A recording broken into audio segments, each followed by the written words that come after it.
राज्यातल्या राजकीय वर्तुळातून बातमी राहुरीमध्ये भाजप प्रदेशाध्यक्ष रवींद्र चव्हाण यांची खेळी पाहायला मिळते।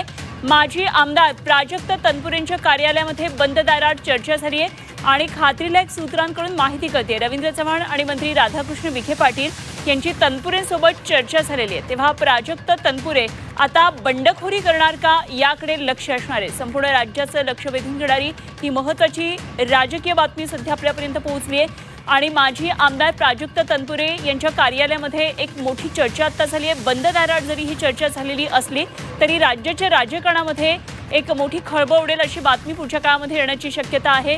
राहुरीमध्ये रवींद्र चव्हाण यांनी खेळी खेळल्याची चर्चा आहे आणि प्राजक्त तनपुरे यांच्याबरोबर थेट चर्चा झाली आहे। त्यामुळे आता प्राजक्त तनपुरे यांची पुढची भूमिका राजकीय वाटचाल काय असणार याकडे लक्ष लागलेलं आहे। कारण प्राजक्त तनपुरे बंडखोरी करणार का या संदर्भात सध्या चर्चा सुरू आहे। आमचे प्रतिनिधी ओम देशमुख सध्या आपल्या बरोबर आहेत। आणखी सविस्तर तपशील जाणून घेऊया।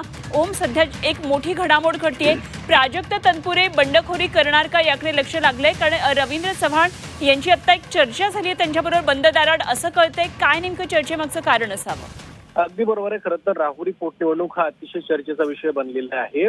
खरं तर राष्ट्रवादीचे शरद पवार पक्षाचे जे नेते आहेत प्राजक्त तनपुरे ते या ठिकाणी निवडणूक लढणार असल्याचं बोललं जात होतं, परंतु आता भाजपचे प्रदेशाध्यक्ष रवींद्र चव्हाण आणि मंत्री राधाकृष्ण विखे पाटील हे तनपुरे यांच्या भेटीसाठी दाखल झाले असून तनपुरे यांच्या कार्यालयामध्ये या तीन नेत्यांमध्ये बंद दाराआड स्वतंत्र अशी चर्चा सुरू आहे।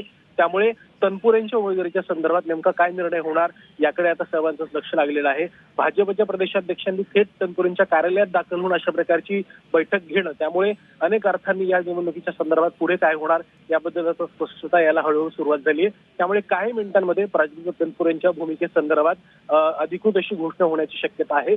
शक्यता अशी देखील आहे की तनपुरे काही वेगळ्या राजकीय निर्णय सुद्धा आपल्या राजकीय भवितव्याच्या दृष्टीने घेऊ शकतात। त्यांच्या भाजप प्रवेशाच्या संदर्भात सुद्धा काही शक्यता बोलून दाखवल्या जातात। त्यामुळे अंतिमतः या तीन नेत्यांच्या बैठकीनंतर राहुरीमधून प्राजक्त तनपुरे विधानसभा निवडणूक लढणार का आणि जर या संदर्भात वेगळा निर्णय झाला तर तनपुरे भाजपची वाट धरणार का या सगळ्यावरती स्पष्टता थोड्या वेळातच होणार आहे। त्यामुळे या बैठकीमध्ये नेमकं काय घडतंय हे पाहणं सर्वात महत्त्वाचं ठरतंय। अगदी, पण काय नेमका गेम चेंज काय होऊ शकतो? ओम, काय या संदर्भात आणखी अपडेट येत आहेत?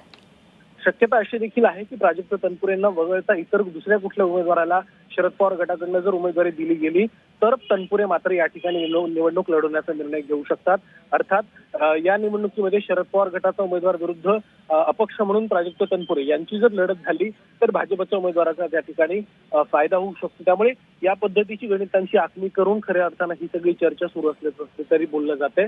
मुंबईमधून काही वेळांमध्ये शरद पवार गटाच्या राहुरीमधून कोण उमेदवार असेल या संदर्भातली अधिकृत घोषणा होणार आहे। त्यामुळे जर राहुरीमध्ये प्राजक्त तनपुरे वगळता दुसरा कुठला उमेदवार दिला गेला तर मात्र तनपुरे या ठिकाणी अपक्ष निवडणूक लढवतील हे स्पष्ट आहे। त्यामुळे खऱ्या अर्थानं या बैठकीत जर तनपुरेंच्या विधानसभा पोटनिवडणूक लढवण्याच्या या विषयावरती जर शिक्कामोर्तब झालं तर मात्र राहुरीची ही पोटनिवडणूक अनेक अर्थांनी महत्त्वाची होऊ शकते। त्यामुळे बैठकीत नेमकं काय घडते आणि शरद पवार गटाकडनं जर दुसरा उमेदवार दिला गेला तर मात्र तनपुरे विधानसभेची पोटनिवडणूक अपक्ष पद्धतीने लढवतील हे देखील आता जवळपास स्पष्ट आहे। ठीक, धन्यवाद ओम दिलेल्या सगळ्या सविस्तर तपशिलांसाठी आणि निश्चित या संदर्भातले अपडेट्स आपल्याला वेळोवेळी जाणून घ्यायचे आहेत। तुर्तास धन्यवाद दिलेल्या माहितीसाठी। ओम देशमुख आमचे प्रतिनिधी आपल्या बरोबर होते।